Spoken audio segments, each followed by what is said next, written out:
Maintenant, chacun aura son petit cercle, son espace. D'accord? Ok. Vous allez vous mettre debout dans l'espace. D'accord? Ok. Donc, Maëlys. Et toi? Ok, Yanis. Tu veux un cercle? Où est-ce que tu veux ton cercle? Choisis ton endroit. Là. Maintenant, je vais marcher dans les cercles. Un cercle, un deuxième cercle, cercle, un troisième cercle, un quatrième cercle. Des grands pas dans les cercles. Wow. Une des premières séances, il avait apporté des craies et les enfants dessinaient par terre. Je dis bon, je m'arrange avec la femme de charge. Bon, et donc voilà. Et puis les enfants ont pris tellement de plaisir à voyager sur ces lignes tracées. Et puis ils ont pris le bras de Milton, ils ont commencé à dessiner sur sa montre. Et moi je dis mais il ne dit rien.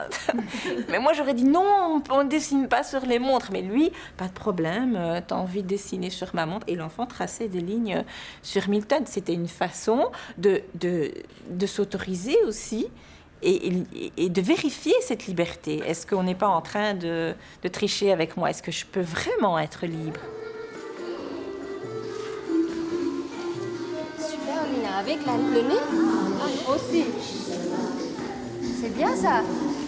Montre-moi. Moi, je bouge avec mon cou. Et quoi? Ah oui, c'est ça. Petite taboulette.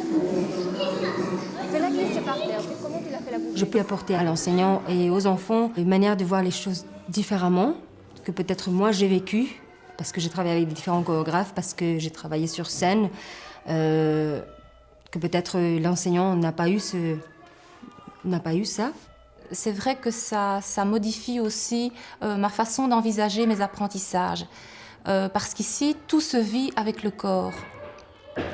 Les enfants vivent leurs expériences avec leur corps. Nora amène un bagage artistique que moi je n'ai pas.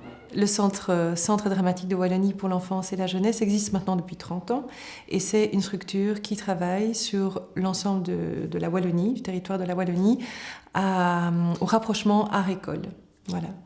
Et donc, par le biais de deux choses importantes. La première étant la proposition de spectacles jeunes publics, ici dans notre lieu, et à Namur lors de notre festival international. Et l'autre mission, c'est cette opération Art à l'école. Donc il s'agit de résidences d'artistes qui se déroulent sur l'ensemble de la Wallonie, dans des crèches, dans des écoles du maternel, dans des écoles du primaire et dans des écoles du secondaire, ainsi qu'à l'intention des futurs enseignants. La base, c'est la rencontre entre l'artiste et l'enseignant. La base, c'est comment ces deux-là vont se rencontrer. Alors, bien entendu, il y a des idées, il y a des postulats de départ, il y a des envies, mais comment ces deux-là vont se rencontrer, vont tisser un partenariat, d'où la nécessité pour nous de cette formation en amont du travail avec les jeunes. Comment ils vont tisser ce partenariat avant de travailler avec les jeunes. Et c'est sur cette base-là que l'atelier va partir, alors sur telle ou telle thématique. Ça leur appartient après. Il n'y a pas très longtemps, l'art à l'école, c'était pour l'essentiel l'enseignement de l'histoire de l'art ou de l'histoire des arts, comme on le dit quelquefois aujourd'hui. Pour en témoigner, regardons simplement autour de nous. Nous sommes au musée des moulages de l'université Lyon 2. Que voyons-nous? Des plâtres. À quoi servaient ces plâtres? À enseigner l'histoire de l'art, ses grandes valeurs. On s'intéressait à la formation du jugement de goût. Aujourd'hui, il est vrai que les choses sont tout à fait différentes. Les enfants ont aujourd'hui tout petits la chance de travailler avec des artistes qui les intègrent à leur propre démarche, qui veulent leur faire partager leur propre démarche artistique. Que signifie ce changement? Je crois absolument essentiel de bien comprendre qu'il n'est pas simplement un changement qui regarde l'école, c'est un changement qui regarde aussi fondamentalement l'histoire de l'art contemporain. Ce sont les valeurs de l'art contemporain qui vont à la rencontre des valeurs de l'école, celles-ci mettant de plus en plus la formation de l'individu, de la personne, au cœur de l'acte éducatif. Tu nous vois tous? Tu coupes personne, hein? Vas-y, c'est bien. Tu changes? Qui est-ce qui prend la place d'Anaël? Vas-y. Et puis? Ouais, c'est bien aussi. On change? Alors, vous mettez ailleurs? On prend le canapé alors? On essaye de faire une photo avec le canapé. Théo va vous composer. Vas-y Théo, tu leur dis, regarde dans l'appareil et tu dis si ça convient ou pas. Est-ce que c'est bien? Coupe pas les pieds, hop là. Enfance, Arts et Langage est un dispositif qui existe à Lyon depuis une dizaine d'années, qui a été initié par la ville de Lyon et qui propose des résidences d'artistes dans des écoles maternelles, qui développe de la ressource documentaire, qui organise des formations, des colloques, des éditions sur la question de l'art et de l'enfance, et puis qui travaille avec des chercheurs qui viennent dans les écoles maternelles, qui regardent les équipes au travail, qui les observent, et puis qui produisent des rapports, des analyses. Bien sûr, tout ce travail-là est restitué aux équipes et est retravaillé au sein des équipes pour améliorer, modifier, transformer ces résidences, les faire évoluer.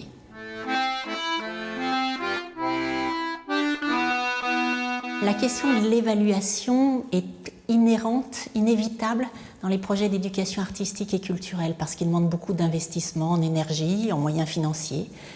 Donc et en même temps, elle est complexe, cette question, elle est difficile. Y répondre est difficile, elle fait peur. Et donc, on a décidé de se la coltiner. Pour ça, on a cherché et rencontré le Centre dramatique de Wallonie pour l'enfance et la jeunesse et on a monté un projet européen avec eux. Ce projet s'est appelé Cartable d'Europe. Évaluer, pour moi, c'est pas se contenter de faire les choses. C'est quand même arriver à un moment, c'est se poser des questions sur pourquoi on le fait et qu'est-ce que ça nous apporte et qu'est-ce que ça apporte aux enfants. Donc l'évaluation vue comme ça ne pose pas de problème, c'est-à-dire que ça paraît logique d'évaluer ce qui se passe dans les classes et ce qu'on a fait avec les élèves. Je me dis oui, pourquoi pas, ça nous permettrait justement de prendre du recul par rapport à notre pratique. Pour évaluer un projet artistique, ça veut dire aussi qu'on en attend une rentabilité de ce projet artistique. Ça me gêne beaucoup par rapport à l'artistique. À partir du moment où on dit on va évaluer l'éducation artistique, ça veut dire qu'on va en donner de l'importance. Et pour moi, c'est quelque chose de très important. Donc, sautons à pieds joints là-dedans et posons-nous des questions. Oui. Dès lors que vous vous intéressez aux questions d'art à l'école, la première chose qui vous est demandée, c'est « évaluez-moi ce qui se passe ». Et je crois qu'il y a là un vrai problème. Comment se fait-il que l'art à l'école soit d'abord perçu sous l'angle de la nécessité de l'évaluer ? C'est une question qui peut paraître anodine, mais elle me paraît capitale dans la mesure où on demande rarement la même chose à d'autres disciplines. On se cache les yeux, Teresa. On regarde Roxane, hein, c'est Roxane qui parle. Attention.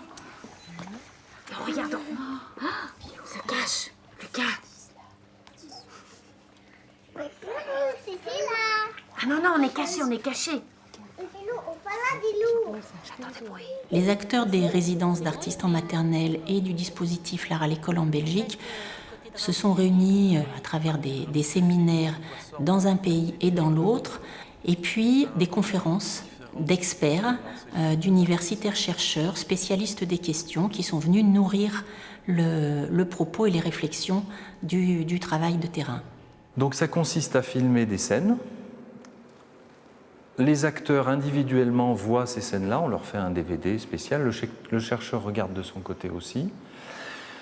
Et après, le chercheur, donc moi ici à Lyon, Sophie Necker du côté de Bruxelles, on fait des entretiens individuels avec chacun des acteurs, on transcrit ces entretiens, on les analyse et après on fait un entretien collectif où on met en débat ce qui a été dit individuellement par les personnes en revoyant les images. Il y a vraiment une grande confiance qui est faite au savoir des acteurs, aux personnes qui visionnent les films pour comprendre comment ils regardent, ce qu'ils regardent. Et à partir de quelles valeurs, de quelles normes je regarde et je porte de la valeur ou pas, ou moins, et quel genre de valeur à ce que je regarde. Il faut que vous soyez deux. Qui prenait la boule et qui la mettait dans son dos. C'est pas vous qui la prenez et qui la mettez dans son dos. D'accord ? Vous êtes les marionnettistes, c'est-à-dire que c'est vous qui faites vivre tout ce que vous avez dans les mains. On est reparti ? Alors, regarde, le petit bonhomme et la fleur.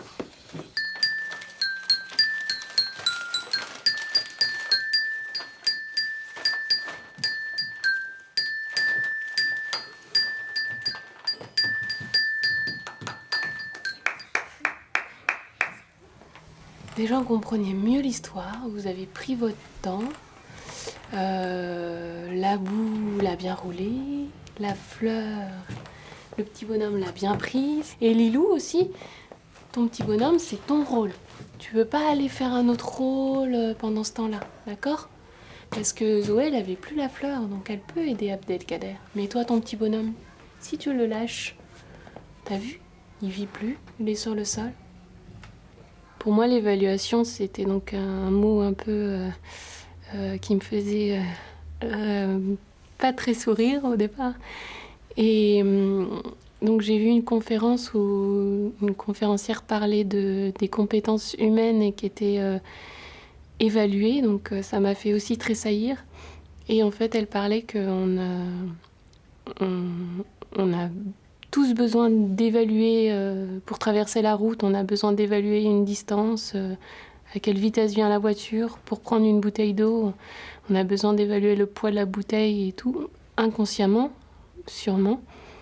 Et ça m'a fait prendre conscience que c'était pas forcément négatif, c'était vraiment la notion de délibérer sur les valeurs, donc qu'est-ce qu'on donne comme valeur à chaque chose qui est plus importante que juger ou jauger. Dans toutes les valeurs qu'on évoque, il y a aussi beaucoup de valeurs qui sont des valeurs qui sont transmises par les structures elles-mêmes. Donc il y a des valeurs qui sont propres au centre dramatique et des valeurs qui sont propres à EAL et qui sont transmises aux artistes qui vont peut-être... Voilà, on observe aussi dans un contexte qui n'est pas du tout neutre, où l'artiste est lui-même déjà imprégné de certaines valeurs qui ont été transmises par les structures, et puis les structures vont observer les artistes à travers ça. Donc il y a aussi quelque chose de particulier ici. Quelles sont les valeurs que les structures transmettent aux artistes, par exemple? En tout cas, toute la philosophie de base, la manière dont... Le postulat, en tout cas, de base de tout projet à l'intérieur de l'opération Art à l'école, donc en termes de partenariat artiste-enseignant, ce qui n'est pas une affaire de pouvoir, mais une affaire de réelle complémentarité de compétences artistiques et pédagogiques.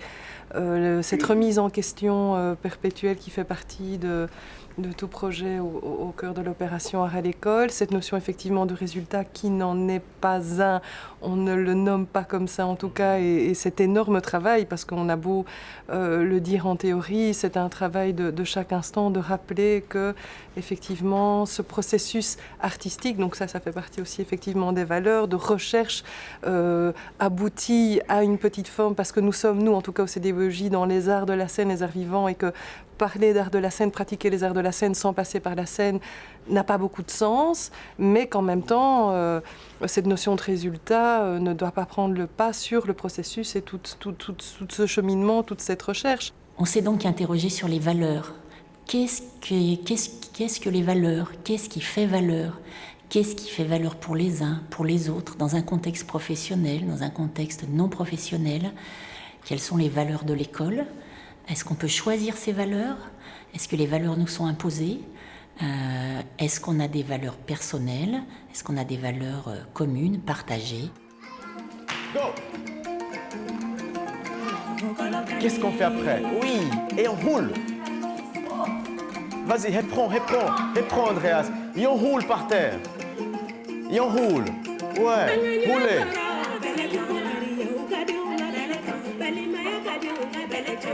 Il y a une confrontation entre mon cadre, le cadre artistique, et celui de l'école. Voilà, mon cadre qui amène une certaine liberté, tout en sachant que j'amène aussi des consignes précises. C'est pas la liberté totale. Il y a des codes précis, mais qui ne sont pas ceux de l'école. On est toujours dans cette étrange posture d'être à la fois dedans et en même temps dehors. Donc il y a toujours cette idée de grand écart dans la pratique artistique entre, au fur et à mesure que je construis, j'essaie aussi d'être à distance pour évaluer, mais pour transformer, pour reconstruire différemment, pour défaire, refaire, voilà. Vers moi. Hein. Ouais. Et tu l'as. Ouais.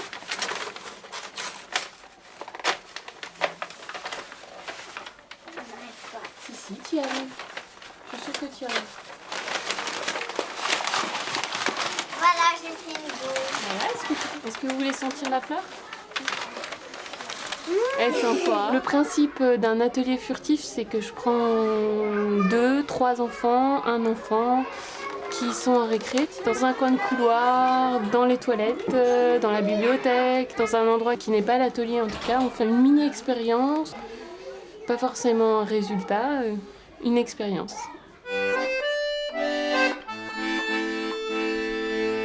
Avec Denis Cerclet, anthropologue, on a réfléchi à la compétence. L'expérience, les expériences permettent de développer les compétences.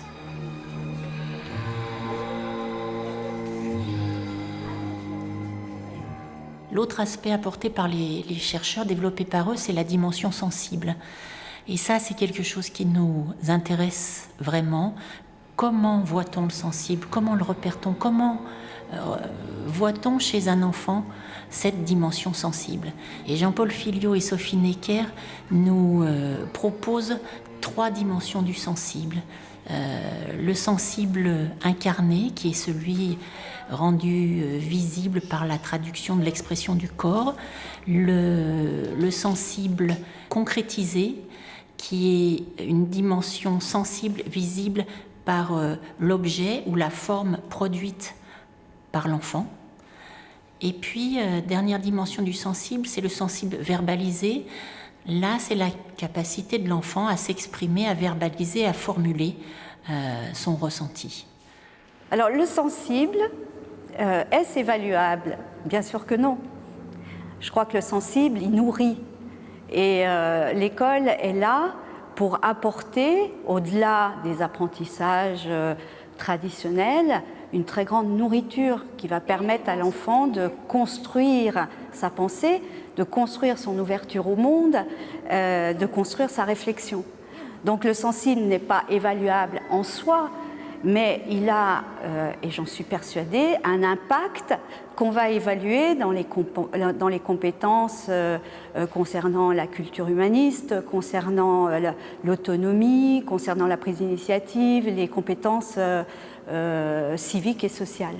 Jérôme avait une idée, je crois. Ah bon? Alors, quelle idée tu avais? Tu voulais te mettre où? Vas-y.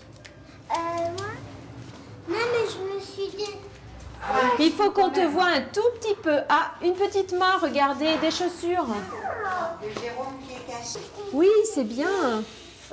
La spécificité de la relation de l'artiste, c'est une forme d'interpellation de chaque enfant qui, chaque fois, tâche de le traiter comme un sujet et un égal. Dans ce moment, l'enfant devient un sujet, un interlocuteur à part entière. Yveline prend le temps, quand elle travaille avec les enfants avec qui elle travaille, ce que j'ai observé, je la vois peu travailler, mais ce que j'ai observé, c'est qu'elle va au bout des discussions avec l'enfant en relation individuelle. C'est-à-dire qu'elle ne s'arrête jamais, quand elle discute avec un enfant, qui lui explique ce qu'il a fait, ou qui demande des explications, ou quand elle lui demande des choses, elle n'est jamais à se dire « bon, ça y est, je l'ai déjà écouté 1 minute, il y a les 4 autres, ou les 6 autres, ou les 2 autres. » Non. Elle va au bout.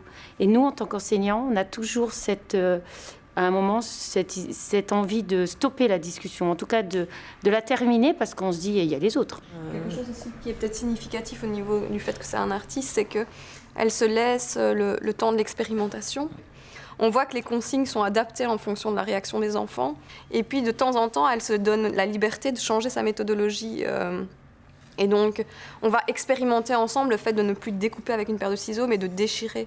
Et donc là, il y a une forme d'expérimentation qui est vécue avec les enfants et par les enfants.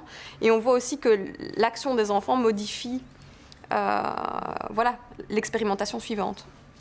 Dans notre laboratoire, nous en sommes arrivés à l'idée que si l'on veut comprendre ce qui se passe dans le travail de l'artiste, et surtout à peut-être bientôt comprendre par où ça passe lorsque l'art produit des effets éducatifs, eh bien, ce qu'il faut d'abord regarder en tout premier lieu, c'est ce processus que nous avons appelé de subjectivation ou même d'individuation, peut-être que le terme serait tout aussi nécessaire.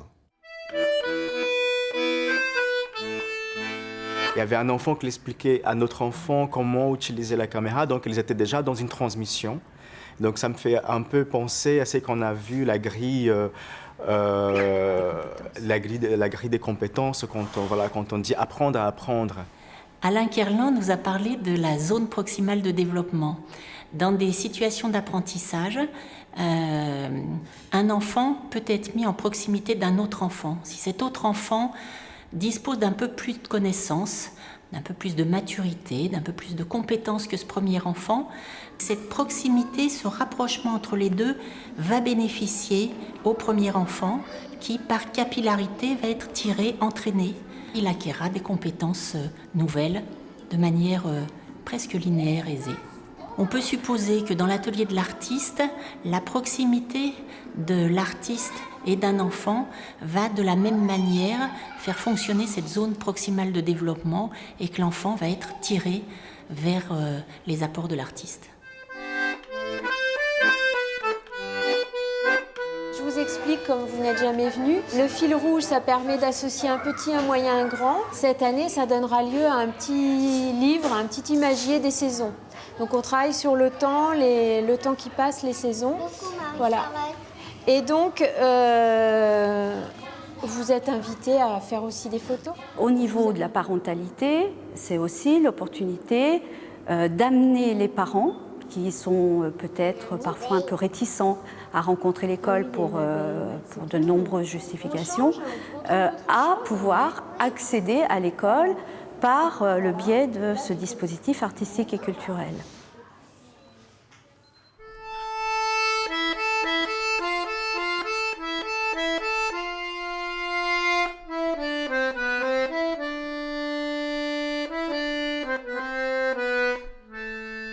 Enfance, Arts et Langage est un dispositif qui permet véritablement à chaque profession, artiste, ATSEM et enseignante, de réfléchir ensemble de sa position professionnelle. Et c'est ce qui fait la richesse. Voilà, moi j'ai regardé un petit peu ce qui se jouait entre les enfants, l'artiste, l'ATSEM et l'artiste. Et l'ATSEM, en fin d'après-midi, a fait un bilan extrêmement positif de l'après-midi qu'elle avait passé. Elle a pris, j'allais dire, presque autant de plaisir que les enfants à réaliser, à être au sein. Enfin, voilà. Oui. En fait, on a des choses à apporter aussi en tant qu'ATSEM. On a notre vécu, on a nos histoires aussi personnelles et on peut apporter des choses aux enfants. Alors, on est près des enfants dans l'émotion. Et donc, du coup, on sent quand l'enfant va bien, quand il est vraiment là, quand il n'est pas là ou quand il y a des choses qui le gênent. Et c'est vrai que c'est un autre regard, une autre perception des choses. Et malheureusement, ce n'est pas toujours vu par les autres, puisqu'en fait, une ATSEM, elle travaille quand même dans l'ombre. Et c'est un travail quand même qui est là et qui apporte beaucoup de choses aux enfants. On fait entrer l'artiste, mais avec lui, on fait aussi entrer beaucoup de choses. Et ces effets déstabilisants, mais je le crois profondément bénéfiques, ce n'est pas simplement sur les enfants qu'on peut les enregistrer et les comprendre. C'est sur l'école comme institution, c'est sur les enseignants comme adultes qui découvrent sous un autre regard les enfants en face d'eux. C'est surtout le personnel éducatif qui est engagé dans la même équipe. C'est peut-être aussi tout autant sur les artistes eux-mêmes qui, d'une certaine façon, regardent leur propre travail avec un autre œil quand ils passent par l'œil de l'enfant, des enseignants qui, eux, ont des modalités de travail extrêmement différentes. Je crois pouvoir dire que la grande richesse que produit l'entrée de l'artiste dans l'école, c'est de multiplier les possibles. De les avoir vus être dans ce projet Enfance, Arts et Langage, je les ai vus en liberté d'agir, je les ai vus faire des choses, je les ai vus aller au bout de ces choses. Et maintenant, j'ai l'impression que quand je suis dans la classe, j'ai envie qu'ils retrouvent cette liberté et moi de les voir dans cette liberté de créer ou d'agir et surtout Maintenant, je pense que je suis plus capable de les laisser faire, c'est-à-dire d'aller chercher tout ce qu'ils sont capables de donner. Très souvent, on les arrête. Là, maintenant, on peut lâcher prise, quoi. J'ai l'impression que ces 3 ans d'enfance art et langage, c'est un gros cadeau, une chance inestimable en fait. Et au-delà de l'artiste, c'est ma personne même qui a été bouleversée, mon rapport au monde. Moi, le plus beau cadeau que je puisse recevoir, c'est d'entendre des artistes qui travaillent avec nous et qui nous disent, mais voilà, tout ce à quoi je travaille dans les écoles, ça vient nourrir ma création, ça vient nourrir mon chemin. Et c'est la rencontre avec leur public finalement, ou leur public de demain, ou que sais-je, c'est veiller à l'humanité dans les choses.